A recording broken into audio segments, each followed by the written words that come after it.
Hi Year 5, welcome back to The Day I Fell Into a Fairy Tale, Chapter 6. Down and round the stairs Lana ran, taking 2, then 3, then 4 at a time. She pelted across the hall, dodging the sleeping party guests, and bolted down the corridor to the kitchen. She sprinted past the cook and the kitchen boy, before leaping onto the table and reaching up for the top shelf of the cupboard. But she wasn't tall enough. Her eyes wild, she scoured the room, searching for anything that might help her. There! A shelf full of cookery books. Vaulting down, she took the thickest of them and set it down on the tabletop, and then another and another until she had made a stairway to the top cupboard. Up she sprang, knocking cheeses left, right and centre as she crawled back up the chute, suddenly happy to be back in the cold and the dark. Round and round she crawled, spiralling slowly upwards, until she reached a tight upward bend, and then, like a spider climbing a spout, she braced her hands and feet against the smooth walls and began to inch her way upwards. It was exhausting work. She started to sweat, which made her hands and arms slip and slide on the walls, and soon the only thing stopping her falling back down were the rubber soles of her shoes. She felt panic rising in her throat. How was she ever going to reach the top? The burning red eyes of the old woman flashed into her mind, and Lana remembered the first part of the story, how the 13th fairy had ruby red eyes. She shuddered. Somehow, no matter how exhausted she was, she had to get out. She had to get home. And taking a deep breath, she made one final scramble, determined to reach the top. Which was when an extraordinary thing happened. With each tiny movement, Lana felt herself become lighter and lighter, until she almost seemed to be weightless. Soon, even the gentlest leg push propelled her upwards, as if she was an astronaut in zero gravity, and before she knew it, she was rushing headlong up the chute. Then, just when she felt she was speeding out of control, the tube twisted, and she began to spiral again, slowing gradually, until suddenly her head struck something hard. She gave one final push, and she was back in the supermarket, with her head poking out of the sherbet lemons tub right in the middle of the pick-a-mix. Dad! Lana rushed into her father's arms. She was so pleased to see him. There had been no sign of him at the checkout, but she had finally found him waiting on a bench at the exit, surrounded by shopping bags and talking anxiously on his phone. There you are, he exclaimed, hugging her tight. I was just calling Mum. Panic over, he said into the phone. She's here. See you in a bit. He hung up, and his face clouded. Lana, where have you been? I thought I'd lost you. I fell into a fairy tale. Lana, please. I'm not in the mood for games. You gave me quite a scare, disappearing like that. It's true. There's a trapdoor in the pick-and-mix, and it leads right to Briar Rose's castle. Lana's father shook his head in mock despair. Well, full marks for imagination. But you know better than to run off into a busy supermarket. It wasn't my fault, protested Lana. Lana, that's enough, said her father firmly.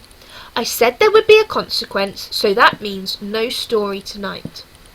For the rest of the day, Lana was on her best behaviour. She helped put the shopping away, remembered all her pleases and thank yous at lunchtime, and she spent the afternoon tidying her room. She didn't pester Harrison to play with her, and she ate all her green beans at supper without being told. At bedtime, she cleaned her teeth for 2 minutes, just like the dentist recommended, and put her dirty clothes into the washing basket. The reason was, of course, that she was desperate to avoid her consequence. As scary as her encounter with the 13th fairy had been, it had left her burning with curiosity. Did she really go to Briar Rose's castle? The only way to know for sure was to hear more of the story. Are you all right? Asked her mother with a tone of concern, upon finding Lana tucked up in bed of her own accord.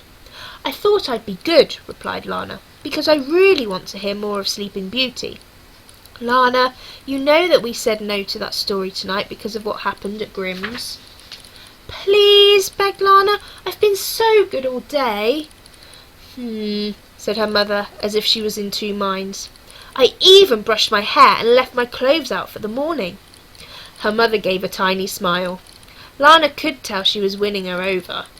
Pretty please? Lana pulled a funny face, and her mother couldn't help but chuckle.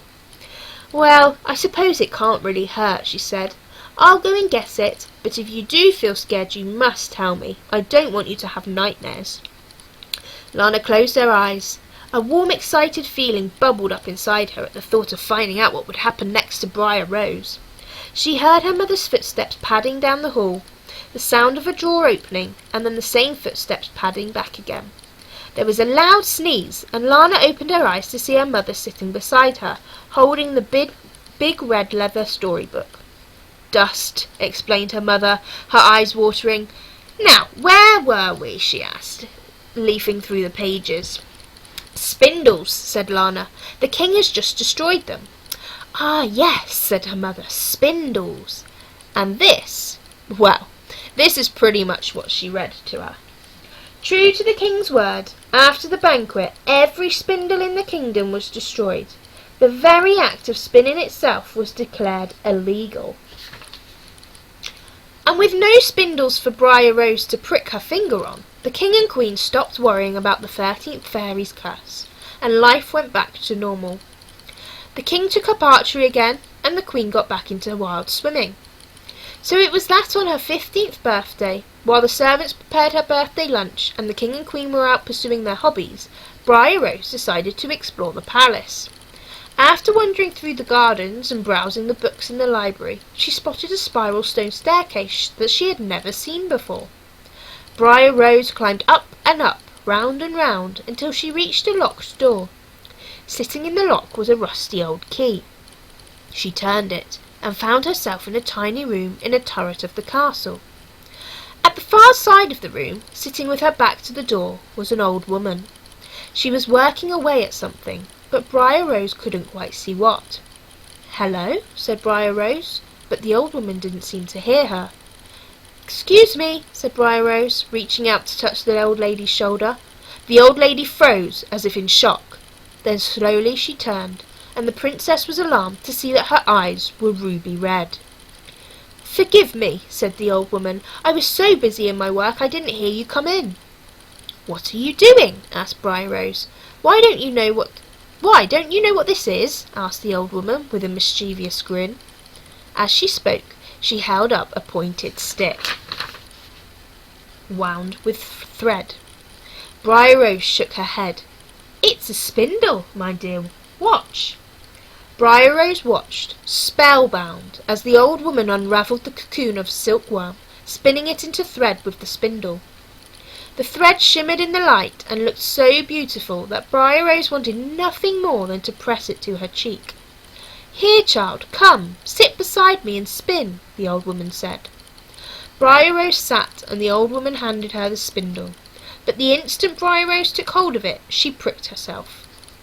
"Oh," said Briar Rose, as a single drop of blood appeared on the end of her finger, and she slumped off the chair onto the floor, falling into a deep sleep. At that very moment, the king and queen stepped inside the front door of the castle, and they also fell into a deep sleep, right there in the hallway. The pages and the footmen fell asleep, the cook fell asleep, and the kitchen boy did too. The mice in the kitchen fell asleep, the servants fell asleep, and so did all the guests that had just arrived for the banquet. Just as the 12th fairy had promised, a giant hedge of thorns immediately sprouted around the entire palace, growing tall and thick to protect everyone inside. Soon the hedge was so high that the palace was hidden entirely from view, even its highest turret where Briar Rose lay sleeping. "I saw her!" blurted Lana. "Saw who, darling?" "Briar Rose! Today in the supermarket." "Oh, how exciting," said her mother, playing along. "Was she with Rumpelstiltskin?" "Mum, I'm not joking. I was in the story. There's a trap door," said Lana, unable to stop herself. "In the pick and mix. That little old man pushed me into it, and I ended up in the palace, and everyone was asleep. That's where I was when Dad thought I'd gone missing." "Right," said her mother decisively, and closed the book. "I think that's enough of that." "But you haven't finished the chapter." "No, and I'm not going to. I knew these stories were too scary." "But it's true." "That's enough, Lana," said her mother firmly, and turned out the light. "This book is going away for good." Return tomorrow for chapter 7. Have a good day. Bye.